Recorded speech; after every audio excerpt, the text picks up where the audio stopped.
નમસ્કાર. આજના આ નવા વિશ્લેષણમાં સ્વાગત છે.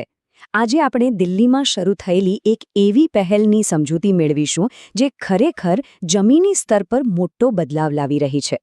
આ પહેલ છે પાયાનું સશક્તિકરણ, એટલે કે મહિલાઓ માટે મફત ડિજિટલ સાક્ષરતા. ચાલો સીધા જ આ વિષયમાં ઊંડા ઉતરીએ. હવે આપણે સૌ જાણીએ છીએ કે ડિજિટલ સાક્ષરતા એ હવે કોઈ એવો વિષય નથી રહ્યો કે જે માત્ર ટેકનોલોજીના જાણકારો પૂરતો સીમિત હોય. બિલકુલ નહીં. સ્ત્રોત સ્પષ્ટપણે જણાવે છે કે આ હવે આપણા જીવનની એક અનિવાર્ય જરૂરિયાત બની ગઈ છે. આ જે પાયાનો વિચાર છે જેના પર આખી યોજના ઊભી છે. જરા વિચારો, આપણું રોજિંદુ જીવન કેટલી ઝડપથી બદલાઈ ગયું છે, ખરું ને? બેંકના કામકાજ હોય, બાળકોનું શિક્ષણ હોય, સ્વાસ્થ્ય સંબંધી માહિતી મેળવવાની હોય કે પછી કોઈ વ્યવસાય ચલાવવાનો હોય, બધું જ હવે ઓનલાઈન થઈ ગયું છે. આપણો રોજબરોજનો સંચાર પણ હવે ડિજિટલ માધ્યમો પર જ નિર્ભર છે. આ પરિવર્તન એટલું ઝડપી છે કે જો તેની સાથે કદમ ન મિલાવીએ તો ચોક્કસપણે પાછળ રહી જવાય. તો આ આધુનિક યુગનું વ્યાપક ચિત્ર જોયા પછી આપણે આપણા પ્રથમ વિભાગ તરફ આગળ વધીએ. પરિવારનું કેન્દ્ર, માતૃશક્તિ. આખી વાતનું મૂળ અહીં જ રહેલું છે. સ્ત્રોત નોંધે છે કે માતા એ માત્ર ઘર ચલાવતી વ્યક્તિ નથી, પણ તે આખા પરિવારની કરોડરજ્જુ છે. અને સૌથી અગત્યની વાત, તે પોતાના બાળકોની સૌથી પહેલી ગુરુ છે. બાળકોનું પ્રાથમિક શિક્ષણ, તેમના સંસ્કાર અને દુનિયા પ્રત્યેની તેમની સમજણ માતાના માર્ગદર્શન હેઠળ જ આકાર લે છે. એટલે જ એક સશક્ત માતા આખા પરિવારને મજબૂત બનાવે છે. અને આ કોઈ નવો વિચાર નથી. સદીઓથી આપણી સંસ્કૃતિ આ વાત માનતી આવી છે. અહીં એક અત્યંત પ્રખ્યાત મરાઠી કહેવત યાદ આવે છે, સ્વામી તિની જગાચા, આઈ વિના ભિકારી. એટલે કે ત્રણેય લોકનો સ્વામી પણ જો માતા વિનાનો હોય ને તો તે ભિખારી સમાન છે. આ માત્ર શબ્દો નથી, પણ પરિવારમાં માતાની ભૂમિકાનું સાચું વજન દર્શાવે છે. તો આ ઊંડા સાંસ્કૃતિક મહત્વને સમજ્યા પછી સવાલ એ થાય કે આજના આધુનિક યુગમાં માતાઓને કેવી રીતે મદદ કરી શકાય. ચાલો વિભાગ 2 જોઈએ. ઉકેલ: મફત તાલીમની પહેલ. દિલ્હીમાં મહિલાઓ માટે આ મફત ઓનલાઈન તાલીમ કાર્યક્રમ ન્યૂ ઓપ્શન્સ દ્વારા શરૂ કરવામાં આવ્યો છે. અને આ ખૂબ જ સરસ કાર્યમાં તેમને ઇન્ટરનેશનલ સાત્વિક અને સનાતન ફાઉન્ડેશનનો મજબૂત સહયોગ અને માર્ગદર્શન મળી રહ્યું છે. આ બંને સંસ્થાઓનું જોડાણ ખરેખર મહિલાઓ માટે એક બહુ જ નક્કર અને ઉપયોગી પ્લેટફોર્મ પૂરું પાડી રહ્યું છે.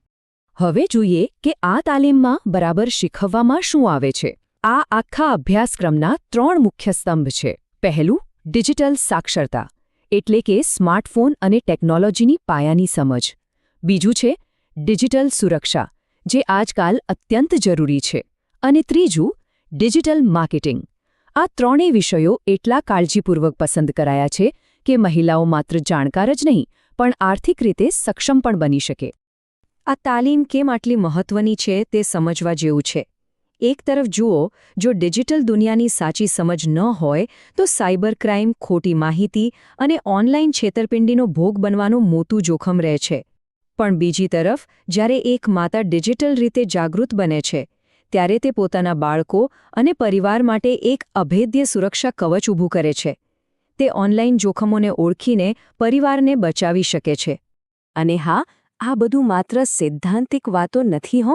આના તદ્દન વાસ્તવિક ફાયદા છે.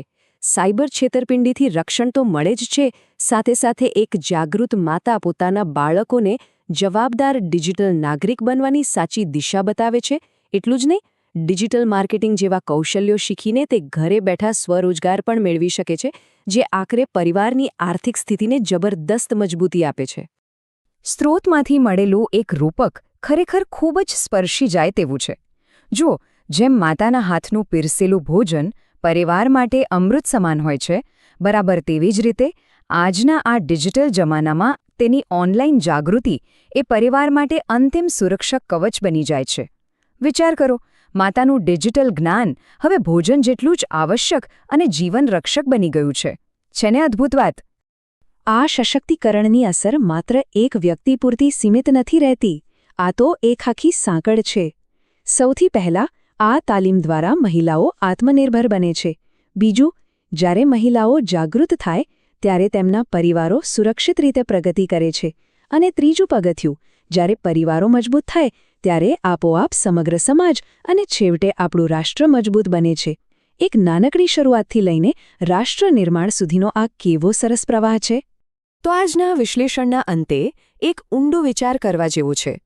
આપણે જોયું કે એક જાગૃત મહિલા સુરક્ષિત ભવિષ્યનો પાયો નાખી શકે છે. તો મોટો પ્રશ્ન એ છે કે શું આપણો સમાજ આ અત્યંત જરૂરી ડિજિટલ સશક્તિકરણને અપનાવવા માટે સંપૂર્ણપણે તૈયાર છે?